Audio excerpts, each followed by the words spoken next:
வணக்கம் மக்களே. இந்த வீடியோவில் நம்ம என்ன செய்தி பார்க்க போகிறோம்னா, கமலஹாசனும் எனக்கும் கடவுள் மாதிரி என்னோட வாழ்க்கையை புரட்டி போட்டவர் கமல்ஹாசன் தான். வடிவேல் அவர்கள் நெகிழ்ச்சியான பேட்டி ஒன்று கொடுத்துருக்கிறாரு. வாங்க என்ன செய்தி என்ன தகவல்னு இந்த வீடியோவில் பார்க்கலாம். அதுக்கு முன்னாடி முதன்முறையாக நம்ம சேனலை பார்க்குறீங்கன்னா சப்ஸ்கிரைப் பண்ணாதவங்கெல்லாம் சப்ஸ்கிரைப் பண்ணிக்கோங்க. பெல் பட்டன் சிம்மல் அமைக்கி நம்ம சேனலோட நோட்டிஃபிகேஷனை எனபிள் பண்ணிக்கோங்க. நாங்கள் போடுற வீடியோ எல்லாமே உங்களுக்கு உடனுக்குடனே வந்து சேரும். வாங்க என்ன தகவல்னு இந்த வீடியோவில் பார்க்கலாம். நடிகர் கமலஹாசனின் தேவர் மகன் படம் மிக சிறப்பாக அமைந்த படங்களில் ஒன்று. இந்த படத்தில் கமலஹாசனுடன் சிவாஜி கணேசன், கௌதமி, ரேவதி, வடிவேலு உள்ளிட்டோர் நடித்து படத்தை சிறப்பாக எடுத்திருப்பாங்க. என் ராசாவின் மனசிலை படத்துக்கு பிறகு இந்த படத்தில் நடிக்கும் வாய்ப்பு நடிகர் வடிவேலுக்கு கிடைத்தது. வடிவேலு வாழ்க்கையை புரட்டி போட்ட படங்களில் தேவர் மகனுக்கு முதன்மையான இடம் உண்டு. இதனிடையே பேட்டி ஒன்றில் பேசிய வடிவேலு, நடிகர் கமலஹாசன் தனக்கு கடவுள் மாதிரி என்றும் தெரிவித்திருக்கிறார்.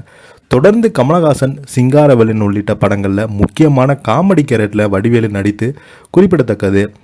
நடிகர் வடிவேலு என் ராசாவின் மனசின் படம் மூலம்தான் தமிழ் சினிமாவில் என்ட்ரி கொடுத்து தொடர்ந்து தமிழில் தவிர்க்க முடியாத காமெடி நடிகராக கேரக்டர் ஆர்டிஸ்டாகவும் தன்னை மாற்றிக்கொண்டவர். இம்சை அரசன், 23ஆம் புலிகேசி உள்ளிட்ட சில திரைப்படங்களில் ஹீரோவாக நடித்து மாஸ் காட்டியவர். தொடர்ந்து ஒரு காலகட்டத்தில் வடிவேலு இல்லாத படங்களே கிடையாது என்ற நிலைக்கு தமிழ் சினிமாவை கொண்டு வந்தவர் வடிவேலு. ஆனால் துவக்கத்தில் தன்னை சினிமாவில் நிரூபிக்க வடிவேலுக்கு அதிகமான நபர்களின் துணை தேவைப்பட்டது. என் ராசாவின் மனசிலை படத்துக்கு பிறகு நடிகர் கமலஹாசன் பார்வையில் வடிவேலு மீது பட்டது. வடிவேலுக்கு மிகப்பெரிய அளவில் கை கொடுத்த படம் தேவர் மகன். இந்த படத்தில் காமெடியனாக மட்டுமல்லாமல் கேரக்டர் ரோலில் நடித்து ஏராளமான ரசிகர்களை அவர்களின் இதயத்தை தொட்டிருந்தார்.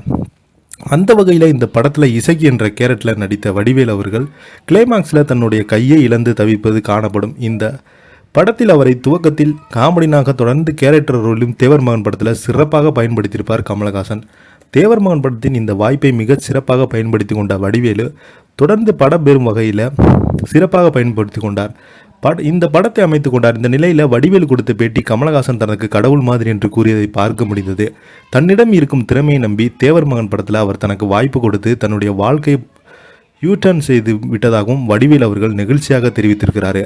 இந்த படத்தில் கமலஹாசன் மற்றும் சிவாஜி கணேசன் இருவருமே ஜாம்பவான்கள் இடையில்தான் வடிவேல் அவர்கள் நடித்ததும் நடிகர் சிவாஜி தன்னுடைய கேரக்டர் மிகவும் சிறப்பாக அமைந்ததாக பாராட்டுகள் தெரிவித்ததாகவும் வடிவேலு மேலும் குறிப்பிட்டுள்ளார். முன்னணி நடிகருடன் இணைந்து நடித்து வந்த வடிவேலு இடையில சில காலங்களாக படங்களில் நடிக்காமல் இருந்த நிலையில் தற்போது நிறைய திரைப்படங்களில் நடிக்க துவங்கியுள்ளார் வடிவேலு அவர்கள். இந்த நிலையில் வடிவேலு அவர்களுக்கு லேசான இதயம் மாரடைப்பு ஏற்பட்டுள்ளதாக மருத்துவமனையில் அனுமதிக்கப்பட்டுள்ளதாக செய்திகள் சோசியல் மீடியாவில் வந்து கொண்டே இருக்கிறது. இதை பற்றி நீங்கள் என்ன நினைக்கிறீங்க? கீழே உள்ள கமெண்ட் பாக்ஸில் மறக்காமல் பதிவிடுங்க. நன்றி.